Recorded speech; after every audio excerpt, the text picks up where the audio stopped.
Este governo diminuiu, de facto, o quadro de ministérios. Temos ministérios que estão compactados, mas alargou de forma assustadora o quadro de assessores. E num momento em que se pedem tantos sacrifícios aos portugueses. Como é que é possível isto a ser verdade, nem dá para acreditar?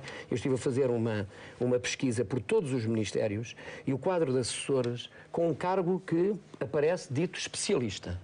Não conheço o que é isto, cargo especialista. Em todos os ministérios, jovens, dos 5, 26 anos, 27 anos, 23, 24, 25 e 26, especialistas. Doutor, especialistas no carreirismo político. Não, mas o mais grave é isto. É que estamos a falar de vencimentos brutos de pessoas, muitas delas provavelmente acabadas de sair da faculdade, das universidades.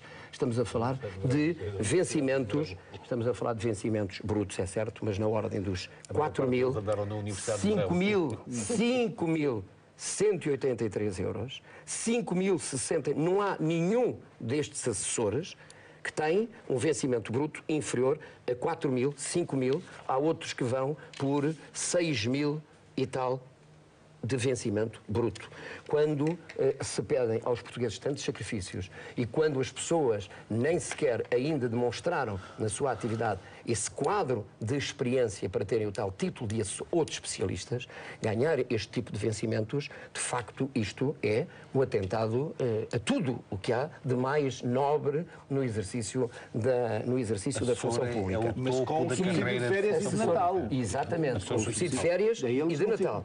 E, designadamente, curiosamente, nos ministérios onde foram compactados, ministérios gigantescos, o da Economia e o da Agricultura, o quadro de assessores é uma coisa absolutamente assustadora.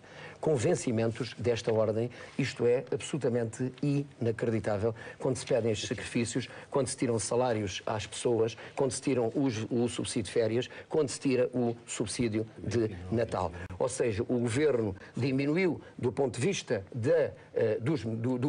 digamos, do cargo do Ministro, mas aumentou de forma exponencial o quadro de assessores e outros de especialistas com tão poucos anos do exercício da profissão, com vencimentos que eu considero que não são adequados à tal experiência que deveriam ter e que não têm. E muitas vezes saem muitas coisas erradas das decisões governamentais,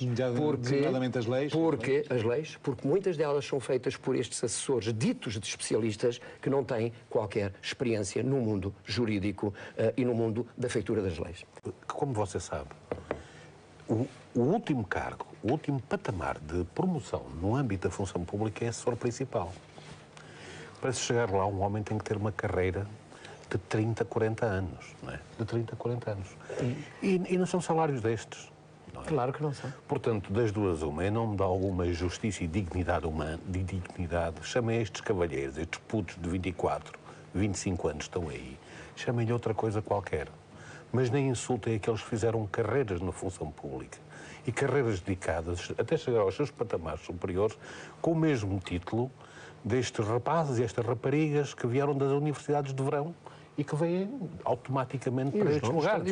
Porque miúdos de 24, 25 anos a ganhar 4 ou 5 mil euros por mês logo. Isto é um insulto. Isto é um insulto, de facto. E no insulto há a dignidade do lugar de assessor. Porque os assessores de carreira... Mas há uns que estão com o cargo de assessores, é um insulto ao país. É um insulto ao país, os assessores de carreira são homens e mulheres com vidas inteiras dedicadas à causa pública. Chega-se a assessor com 50 anos, com 45 anos... E eu preciso fazer provas... E trabalhar e ser promovido e ir por aí fora. Bom, mas portanto, isso não está no foro da justiça, está no foro da prostituição, é o que isto se chama. Isto é prostituir os princípios da justiça e da equidade. Portanto, isto é um problema sério. Os juízes do Tribunal de Contas não se mostram convencidos de que o governo pratica ele próprio a austeridade que impõe aos portugueses. Não existe evidência de que as despesas de funcionamento dos gabinetes dos membros do governo tenham diminuído. A inexistência de um teto máximo para a despesa dos gabinetes e a manutenção da sua opacidade revelam que persistem anomalias, situação que deve ser ultrapassada em nome do rigor e da transparência orçamental. O Tribunal de Contas até reconhece que o Governo melhorou em relação ao anterior, com a aprovação de novas leis e a publicação de informação na internet, mas não o suficiente.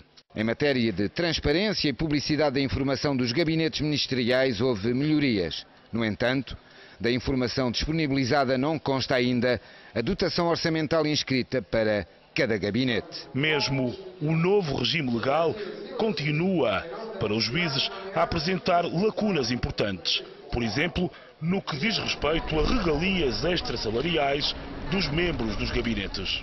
No atual dispositivo legal, à semelhança do anterior, não constam critérios sobre a atribuição de regalias como cartão de crédito, uso de viatura e despesas de telefone.